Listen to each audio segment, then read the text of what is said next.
You can see the shape of the submarine fairly clearly now, that light blue shaped thing, or colored thing probably, you could call it. It's probably within 20 feet, 30 feet maybe. Any minute now it'll be breaking the surface. Really any minute now. Okay, there it is. Ladies and gentlemen, the Atlantis 7 submarine.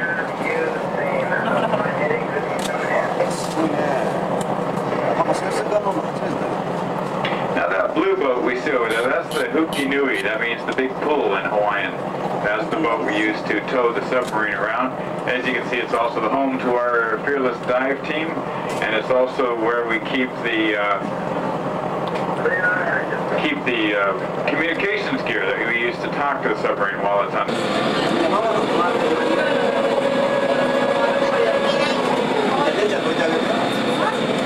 I see some Hawaiian sergeants out there. Those are the fish with the little black stripes across their back, and otherwise pale yellow bodies.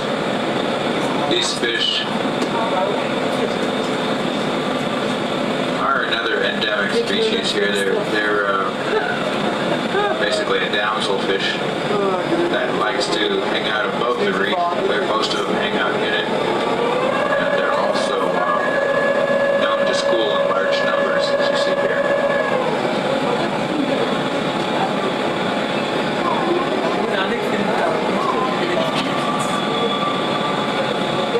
Oh, I see a school of larger fish there on the port side. These are called yellow fin surgeonfish.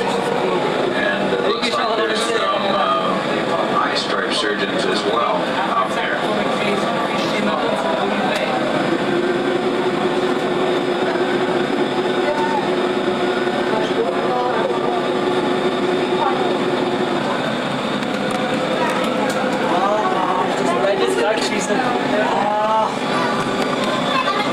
Now these surgeonfish have their spines at the base of their tail.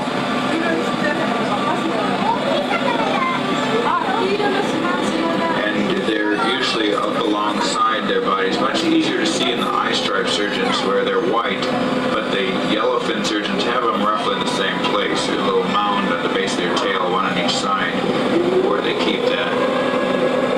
Also, we see some longer yellow fish with very faint blue stripes down along their body. These are called blue-striped snappers, or ta'ape, in Tahitian. They didn't have Hawaiian names because these didn't exist in these waters at that time when Hawaiians were still naming things. These fish came many years later. In fact, they came in about the 50s when they were imported from Tahiti by scientists as a food source. They never really caught on as a food source, but they did survive, which was more than the previous 4 attempts had done.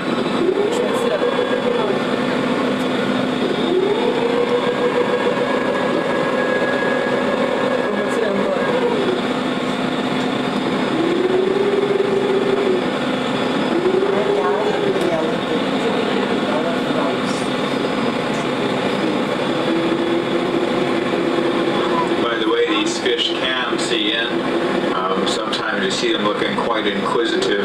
They're very familiar with people. We have little people identification cards outside the viewports for them.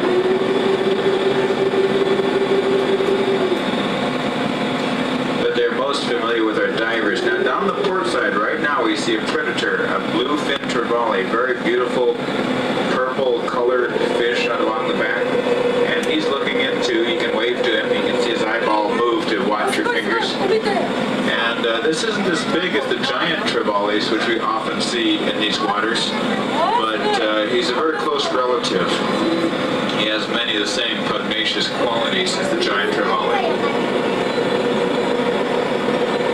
The giant trevally, which we often find here, were very important to the Hawaiians in religious ceremonies.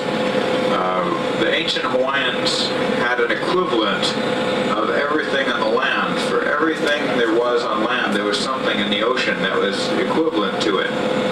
Now when it came time to do a sacrifice, if they needed a human sacrifice and there wasn't one available,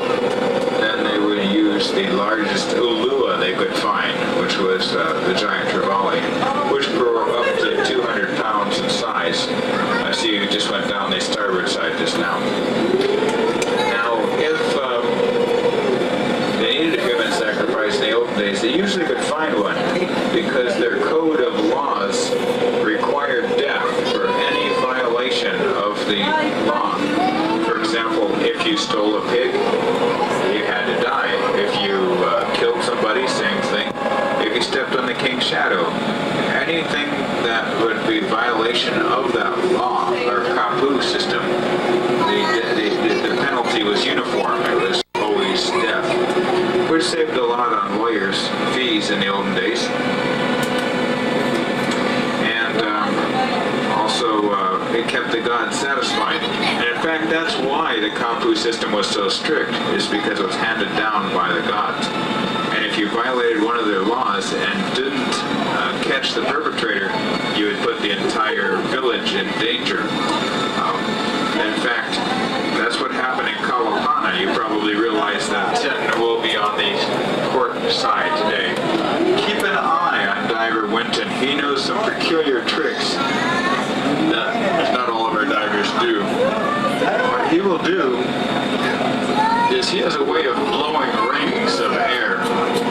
And if he can blow these air rings for you, they're usually pretty nice. Now there's a lot of fish around him right now, and those fish can easily disturb the air ring. So we may see him try some, and it may or may not work with all these fish around.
like a raccoon butterfly with a